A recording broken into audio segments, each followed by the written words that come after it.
सियासत में रामपुर का नाम हमेशा चर्चा में रहा है, खासतौर पर समाजवादी पार्टी के नेता आजम खान के कारण। लेकिन पिछले कुछ सालों से आजम खान और उनका परिवार कानूनी पचड़ों में उलझा हुआ है।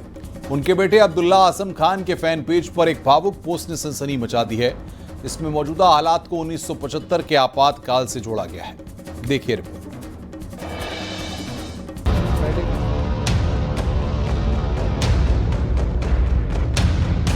रामपुर की सियासत में दशकों तक राज करने वाले समाजवादी पार्टी के नेता मोहम्मद आजम खान और उनके परिवार की मुश्किलें थमने का नाम नहीं ले रही हैं। आजम खान पर 89 से ज्यादा मुकदमे दर्ज हैं, जिनमें जमीन हड़पने, फर्जी जन्म प्रमाण पत्र और नफरत भरे भाषण जैसे गंभीर आरोप शामिल हैं। आजम खान इस समय सीतापुर जेल में बंद हैं, जबकि उनके बेटे अब्दुल्ला आजम हाल ही में 17 महीने जेल में बिताने के बाद फरवरी 2025 में जमानत पर रिहा हुए। अब्दुल्ला आजम खान फैन पेज पर एक भावुक पोस्ट सामने आई, जिसमें परिवार की मौजूदा मुश्किलों को 1975 के आपातकाल से जोड़ा गया है। पोस्ट में लिखा गया है कि जिस तरह आपातकाल में आजम खान 19 महीने जेल में रहे, वैसे ही अब उनका परिवार सियासी साजिश का शिकार हो रहा है। पोस्ट में इसे राजनीतिक प्रतिशोध करार दिया गया है। इस पोस्ट पर यूपी के सहकारिता मंत्री JPS राठौर ने बड़ा बयान दिया है। उन्होंने कहा कि जो अपराध करेगा उसे जेल जाना होगा। जो अपराध करेगा तो उसको जेल तो जाना ही पड़ेगा। अब उसकी तुलना किसी आपातकाल के समय से नहीं की जा सकती है, लेकिन मैं बिल्कुल उनको पूरी न्यायपालिका के ऊपर भरोसा रखना चाहिए। वो जो भी अपनी बात कहें वो न्यायपालिका के अधीन जाकर माननीय उच्च न्यायालय के समक्ष बात रखें, माननीय उच्चतम न्यायालय के समक्ष बात रखें। मुझे लगता है कि अगर उनके तथ्यों में जरा सी भी सच्चाई होगी तो निश्चित रूप से उनको जेल से वो रिहा भी होंगे, उनको राहत मिलेगी। रामपुर की सियासत पे आजम खान और उनके परिवार की कानूनी लड़ाई एक बार फिर सुर्खियों में है। सवाल है कि यह राजनीतिक प्रतिशोध या कानून का इंसाफ? इस सवाल का जवाब कोर्ट या फिर आने वाला वक्त ही दे पाएगा। Bureau report, news 18।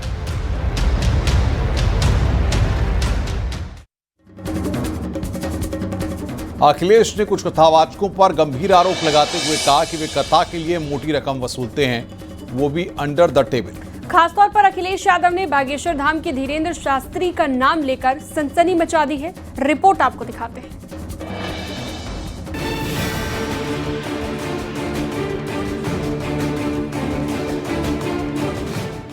कई कथावाचक हैं जो 50 लाख रुपए लेते हैं। कोई किसी की हैसियत है कि धीरेन्द्र शास्त्री को बुला ले अपने घर कथा के लिए? कोई अंडर टेबल लेगा वो बाबा पैसे? आप पता करवा लीजिए, अंडर टेबल नहीं लेते हैं वो धीरेन्द्र शास्त्री। क्या कथा बाजने की पता कितनी कीमत होगी उनकी? फ्री थोड़े नहीं।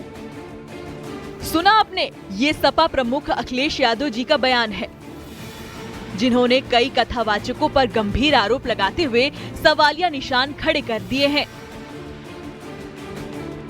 कथावाचकों पर सरेआम पैसे लेने के आरोप लगाए हैं। सपा प्रमुख के इस बयान ने हलचल मचा दी है। राजनीति में सियासत तो होते ही रहते हैं, साथ ही कथावाचकों में भी खलबली मच गई है। अखिलेश यादव ने सीधा निशाना लेते हुए धीरेन्द्र कृष्ण शास्त्री पर कथा करने के 50 लाख रुपए लेने का आरोप लगा दिया है और कहा कि किसी की हैसियत है तो बता दीजिए, जो धीरेन्द्र कृष्ण शास्त्री को कथा करने के लिए अपने घर पर बुला कर दिखाए। साथ ही बाबा बागेश्वर पर अंडर टेबल पैसे लेने के भी आरोप लगाए हैं। कई कथावाचक हैं जो 50 लाख रुपए लेते हैं। कोई किसी की हैसियत है कि धीरेन्द्र शास्त्री को बुला ले अपने घर कथा के लिए? कोई अंडर टेबल लेगा वो बाबा पैसे? आप पता करवा लीजिए, अंडर टेबल नहीं लेते हैं वो धीरेन्द्र शास्त्री। क्या कथा बाजने की पता कितनी कीमत होगी उनकी? फ्री थोड़े नहीं। अखिलेश यादव के इस बयान के बाद हलचल होना तो लाजमी है। बीजेपी ने अखिलेश यादव पर पलटवार किया और कहा कि धीरेन्द्र कृष्ण शास्त्री बहाना है, सनातनियों की भावनाओं को ठेस पहुंचाना है। धीरेन्द्र कृष्ण शास्त्री तो बहाना है, मकसद सनातन की भावनाओं को ठेस पहुंचाना है, मजहबी तुष्टीकरण के भरोसे गोलबंद कराना है। अखिलेश यादव जी जानबूझ करके धीरेन्द्र कृष्ण शास्त्री के बहाने देश के तमाम साधु संत कथावाचकों का अपमान करने की चेष्टा कर रहे हैं, क्योंकि उनको लगता है कि इनके इस अपमान से एक मजहबी गोलबंदी होती है, मजहबी तुष्टीकरण होता है, और इसीलिए जानबूझ करके उनकी पार्टी के नेता कभी धर्म ग्रंथों को लेकर टिप्पणियां करते हैं, कभी साधु संतों को लेकर टिप्पणियां करते हैं, कभी भगवा पर टिप्पणियां करते हैं, और कभी कथावाचकों को लेकर के, जाति को लेकर के टिप्पणियां करने का काम करते हैं। अखिलेश यादव जी, आपकी ये कोशिश समाज को बांटने वाली है, विभाजनकारी है। इस कोशिश से समाज को केवल नुकसान पहुंचता है। अखिलेश यादव का ये बयान यूपी की सियासत में नया मोड़ ला सकता है। अखिलेश की यह रणनीति उनकी पीडीए रणनीति का हिस्सा मानी जा रही है, जिसके जरिए वे बीजेपी के हिंदुत्व काट का जवाब देना चाहते हैं। लेकिन इस बयान से धार्मिक भावनाएं आहत होने का खतरा भी बढ़ गया है। Bureau report, news 18।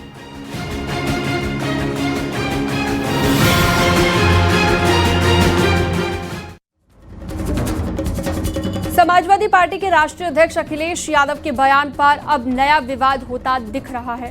वहीं अखिलेश यादव के बयान पर संतों ने क्या कुछ कहा, ये भी आपको सुनाते हैं। 50 लाख, बाप रे बाप, बहुत बड़ी बात है। लेकिन हमारी जानकारी में तो ऐसी कोई बात नहीं है। कितना रुपया कौन लेता है, लेता भी है कि नहीं लेता है, तो हम तो इस बारे में कुछ नहीं कह सकते हैं। अखिलेश यादव जी की जो जानकारी है। समाजवादी पार्टी के मुखिया पूर्व मुख्यमंत्री अखिलेश यादव जी शुद्ध रूप से फ्रस्ट्रेट हो गए हैं। जिस प्रकार से अभी तत्काल में इटावा को घटना को लेकर हिंदुओं को लड़ाने का उन्होंने कार्य किया है, घृणित कार्य। अपने तो यादव और पंडित को लड़ाकर यादवों को उकसाकर और दंगा कराने का प्रयास उन्होंने किया, और खुद एक पंडित जी के घर जाकर और भंडारा छक रहे थे। अखिलेश यादव जी ने भागवत प्रवक्ताओं के बारे में जो टिप्पणी की है, ये बहुत ही निंदनीय है। मैं उनसे पूछना चाहता हूँ कि आपने कभी भागवत क्यों नहीं कराई? जो भी प्रवक्ता भागवत करते हैं, जजमान अपनी स्वेच्छा से उनको पैसा देते हैं। आपने तो, आपकी पार्टी ने राम भक्तों पर गोलियां चलाई। इटावा में हुए कथावाचक विवाद पर योग गुरु बाबा रामदेव ने कहा कि भगवान कृष्ण यदुवंशी हैं और यदुवंशी की कथा यदुवंशी नहीं करेगा तो कौन करेगा? हमारे भगवान को भी दूसरा कोई छीन लेगा क्या? भगवान तो सबके हैं।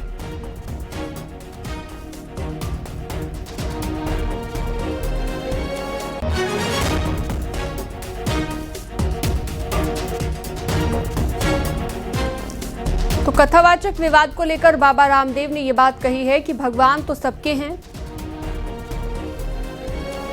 इटावा में एक यादवों के बालक की पकड़ कर चोटी काट दी। बोले तू भगवान की कथा नहीं करेगा।